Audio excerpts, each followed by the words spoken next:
ربنا اغفر لی ولوالدی وللمؤمنین یوم یقوم الحساب۔ السلام علیکم ناظرین، میں چشتی اسلامی خزانہ یوٹیوب چینل کی جانب سے آپ سے مخاطب ہوں۔ میں اللہ کریم سے آپ سب کی خیریت نیک چاہتا ہوں۔ اللہ کریم آپ کو اور مجھ ناچیز کو اپنے حفظ و امان میں رکھے۔ اچھائی کی بات سننا اور اس کو آگے تک پہنچانا ایک نیکی اور صدقہ جاریہ ہے۔ ناظرین، میری آپ سب سے گزارش ہے، میری یہ ویڈیو آخر تک ضرور دیکھیں تاکہ آپ کی اور میری محنت رائے گا نہ جائے۔ ناظرین، میں وقتاً فوقتاً قرآنی آیات کے نسخے لے کر آپ کی خدمت میں حاضر ہوتا رہتا ہوں۔ اسی سلسلے کو بڑھانے کے لیے میں کوشاں تھا کہ میری نظر ایک ایسی بے مثال اور لاجواب قرآنی سورہ پر جا کر ٹک گئی اور میں آگے نہ بڑھ سکا، جیسے کہ میری جستجو کو منزل مل گئی ہو، جیسے میری کشتی کو کنارہ مل گیا ہو۔ یہ وہ جذبات تھے جب میری نظر کے سامنے یہ سورہ تھی۔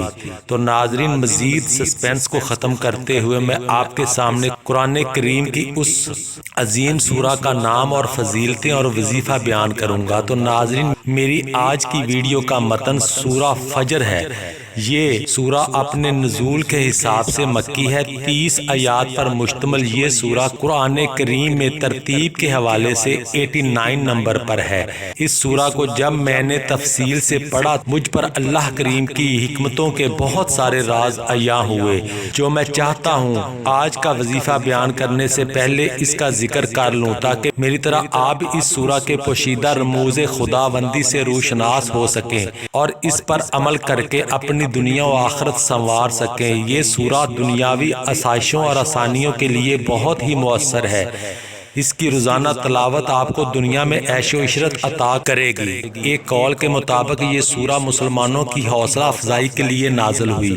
اللہ کریم نے اس سورہ میں اس راز کو بھی وضاحت سے بیان کیا کہ جس کی نہ سمجھی کی وجہ سے انسان سب سے زیادہ گمراہی میں مبتلا ہے۔ وہ راز یہ ہے، جب کسی شخص کو اللہ کریم بہت زیادہ مال و دولت عطا کر دیتا ہے، لوگ اور وہ خود یہ بات پہ راضی ہوتا رہتا ہے کہ اللہ کریم اس سے بہت زیادہ خوش ہے اور وہ ایک نیک اور پارسا انسان ہے، جس کی وجہ سے اللہ کریم نے اس کو دنیاوی دولت سے مالا مال کیا ہوا ہے، اور وہ غریب اور لاچار انسانوں کو گناہ گار اور حقیر سمجھنے کا گناہ کرتا رہتا ہے، حالانکہ یہ سب اس کے برعکس ہے۔ اس سورہ کا اگر آپ بغور مطالعہ کریں گے تو اس راز کا کچھ اس طرح خلاصہ ہوگا۔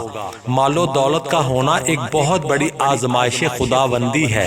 اگر انسان اس نعمت کے ہوتے ہوئے اللہ کا شکر اور اس کی دی ہوئی دولت میں غریبوں، یتیموں، بیواؤں، مسکینوں، مسافروں کا حق رکھے، عجز و انکساری سے زندگی انسانی بھلائی کی نیت سے گزارے، تو کوئی شک نہیں کہ وہ انسان سیدھے راستے پر ہے۔ مگر ناظرین، معاشرے میں دولت مندوں کی اس طرح کی طرز زندگی کی ہمیں کتنی مثالیں ملتی ہیں، اور دوسری طرف اگر اللہ کریم کسی کو غریبی، مسکینی، لاچاری دیتا ہے تو بہت سارے لوگ صبر کا دامن چھوڑ کر شکوہ شکایت کے مرتکب ہونے لگتے ہیں۔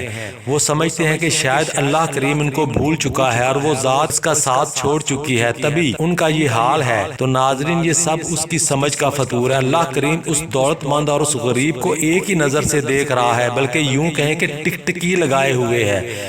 کون اس کی دی ہوئی نعمتوں کا شکر ادا کرتا ہے اور ان میں سے دوسروں کا حق ادا کرتا ہے، دونوں ہی صورتوں میں آزمائش ہے۔ تو ناظرین، اب ہم آج کے وظیفے کی طرف چلتے ہیں۔ جو میرا مسلمان بھائی یا بہن یہ چاہتا ہے کہ اللہ کریم ان کو دنیاوی دولت اور نعمتوں سے مالا مال کر دے، ان کو چاہیے کہ ذوالحج کی پہلی سے 10 تک 10 روزے رکھیں، افطاریوں میں 10 بھوکوں کو کھانا کھلائے، اور بعد نماز عشاء سورہ فجر کی 21 بار تلاوت اول آخر درود ابراہیمی پڑھے۔ انشاءاللہ اللہ کریم اس کو غنی کر دے گا اور اتنی دولت عطا کرے گا کہ رکھنے کی جگہ کم پڑ جائے۔